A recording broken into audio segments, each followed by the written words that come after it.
You are listening to 600 Second Saga. Today's feature is Vein Raiders by S.H. Mansouri. Homeostasis is not equilibrium.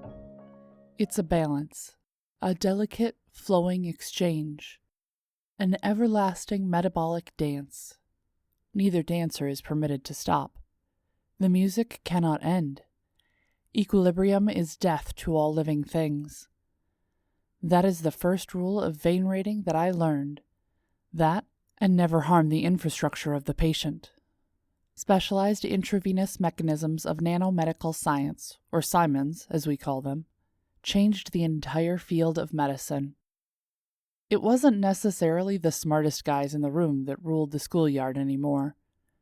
They were only along for the ride, reading monitors, mapping strategic entry points, guiding us through the anatomical terrain.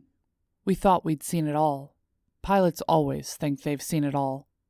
But we were wrong. When something new pops on the scene, there is always a fundamental question that goes unasked. What are the repercussions? The folks over at SpecBot never asked. They just saw dollar signs. I'd like to think, as something of a physician myself, that remnants of the old system still survive, that old Hippocrates still inspires healers to do no harm. But as I quickly raise my hand cannon to tear a path through a throbbing vein, I can't help but wonder if harm is inevitable. Collateral damage to see Lazarus rise from the grave again. It was a two-man procedure, a simple lung infection. Streptococcus pneumoniae. The old ways of antibiotics were inefficient now. We had lost the Red Queen's arms race. But the Simons kept our heads afloat, kept our feet pounding on the evolutionary treadmill, even though we'd seen anomalies. The superbugs were rare, spotted off the coastal regions where conditions were ripe for them to flourish. A pilot coursing for a hive of a superbug could lose his entire squad in minutes, or so I'd heard. A midge, 20 little specks of technological wonder, was the size I'd entered with. A squad shot through a small-gauge needle into a tangle of fleshy freeway. My line of sight would be blurry for the next 20 or 30 seconds as I washed ahead of my midge.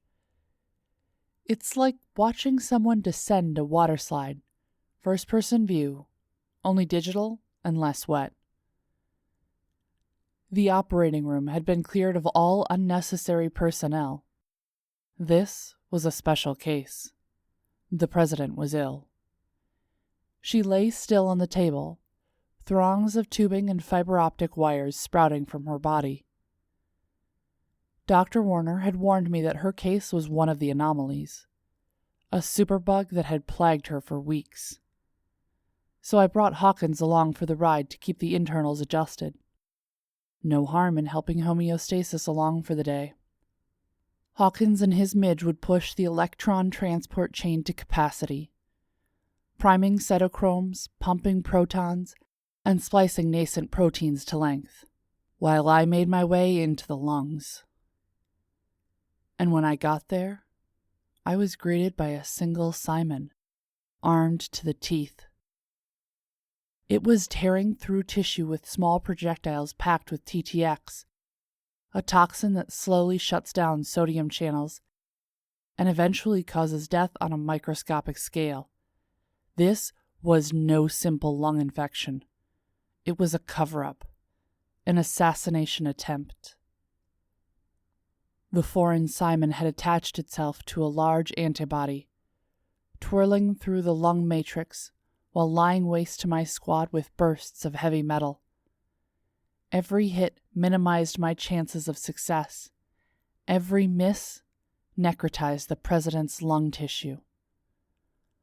Hawkins caught the Simon across the neck with a plasma blade, and its head floated away, twisting slowly toward the vein he had just entered. The infrastructure was in shambles.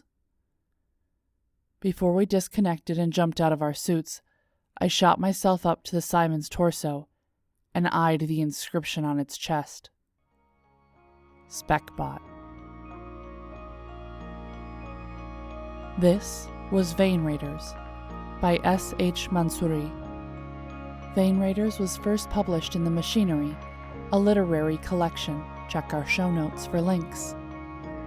S.H. Mansouri lives in Southern California with the love of his life, Cymphonee. After receiving his B.S. in biology from the University of California, Riverside, he worked as a laboratory technician on projects ranging from blood-borne pathogens to malaria research and prevention. He's been published in Acidic Fiction, the Manor House Podcast, the Dead Oaks Podcast, Cirsova Magazine, Best Horror Shorts 2015, From the Dragon Lord's Library, Low Life Cyberpunk Magazine, and more. He writes fiction full-time from a fly-infested patio and hopes to finish his first novel, Children of a Fallen Sky, before the end of the year. Music is provided by Mads. Learn more about 600 Second Saga, our authors, how to submit your flash fiction, and how to support the podcast in the show notes.